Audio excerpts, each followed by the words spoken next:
আগের ভিডিওতে তো দেখেইছিলে উইদাউট প্ল্যানিং দুদিনের ভ্যাকেশন কাটানোর জন্য আমরা চলে গিয়েছিলাম দীঘা। এবার হচ্ছে most interesting part. Hotel check in সমস্ত কিছু কমপ্লিট করে আমরা চলে এসেছি এখন বিচ সাইডে। দীর্ঘ অপেক্ষার অবসান। এই জাস্ট ফিলিং আর ভাইবটার জন্য এত দূর থেকে বারবার ছুটে আসা। সব কিছু ভালোর মধ্যেও ঘটেছে একটা খারাপ। দ্যাট ইজ, সবাই চলে গেছে স্নান করতে সমুদ্রে আমাকে রেখে দিয়ে। তার কারণ হচ্ছে, গতকাল আমার পায়ে নোক উঠে গেছে। ভীষণ অবস্থা খারাপ। পায়ে অতটাও যন্ত্রণা করছে না, কিন্তু এই সমুদ্রের লবণ জলে আমি নিজের পাটাকে নষ্ট করতে চাইনি, তাই আমি পাড়ে বসেই বিচ ভাইব নিলাম। যেহেতু আমাকে ওরা স্নান করতে নিয়ে যায়নি, তাই আমি একটা পেনাল্টি চেয়ে নিলাম। পেনাল্টি হিসেবে ছিল আইসক্রিম।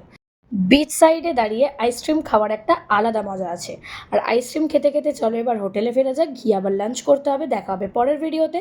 আর জানিয়ে যে ভিডিওটা কেমন লাগলো, ভালো লাগলে লাইক করে চ্যানেলটা সাবস্ক্রাইব করে দিয়ে যেও। টাটা।